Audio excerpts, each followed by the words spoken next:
The under-20 Six Nations really taking off in France.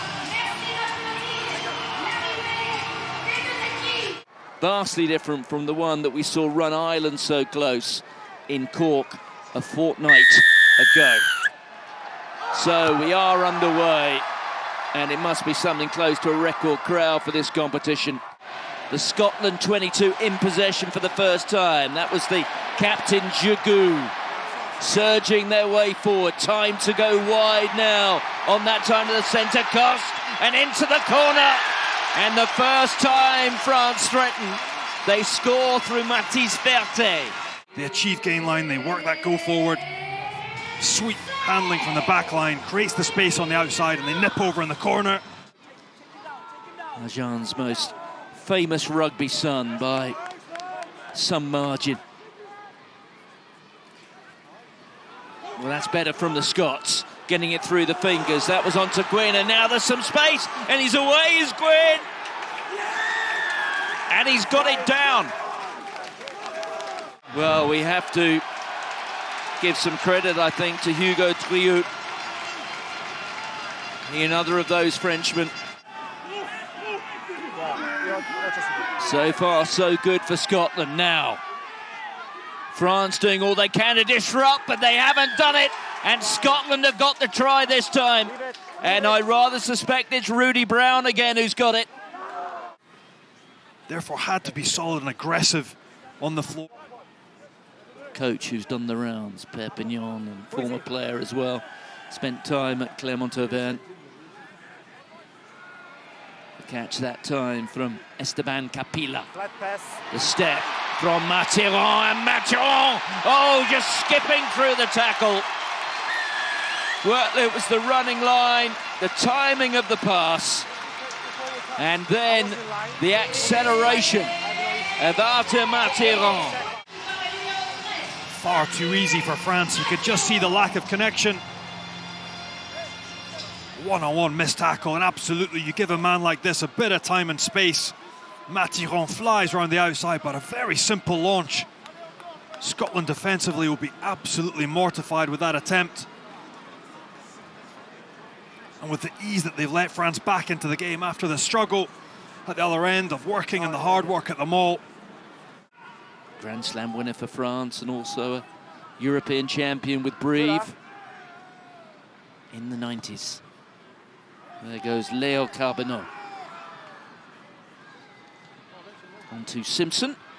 Little chip over the top, but there are too many white jerseys there, I'm afraid, and the catch coming from Chinaro.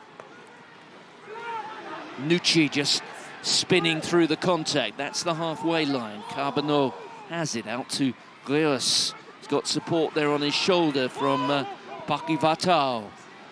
On there from Greus, Mathiron, the try scorer. That was quite a skillful offload from Paul Coste.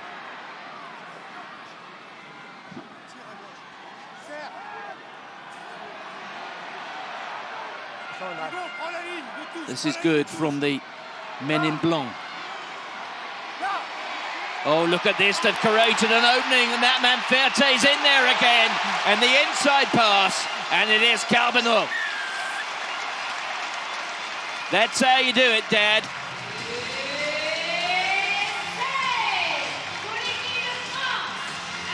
Philippe will be proud of that one.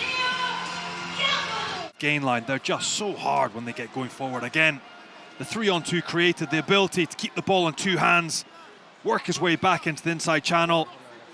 And Leo Carbonneau with that perfect trailing inside run that Antoine Dupont we see time and time again. But France looking pretty good, Martin.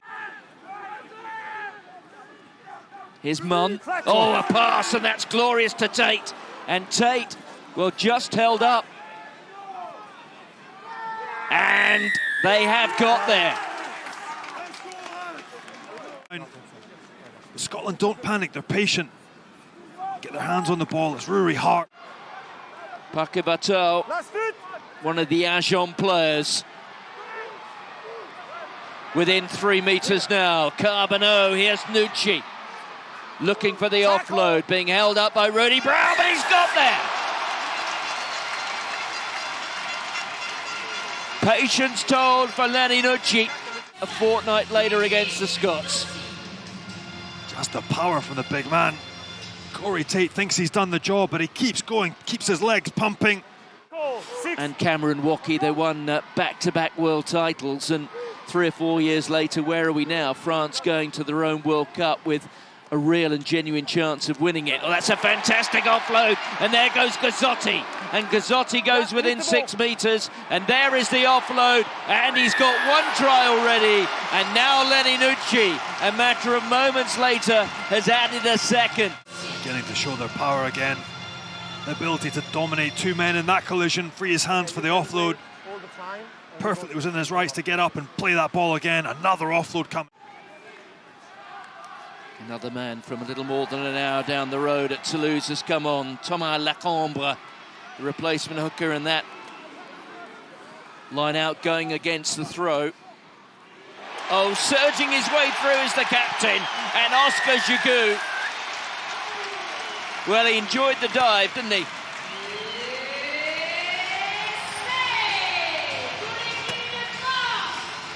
Well, the attention to detail on the pitch, matched only by that outfit, with all the fans having a French flag laid on every seat here at the Stade Amondi.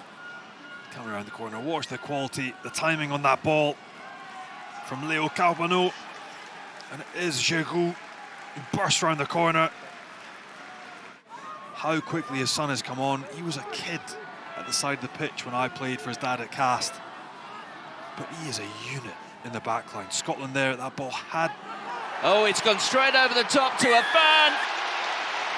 And when you're 130 kilos in the shade, you are unstoppable from that range. Ball had to go out.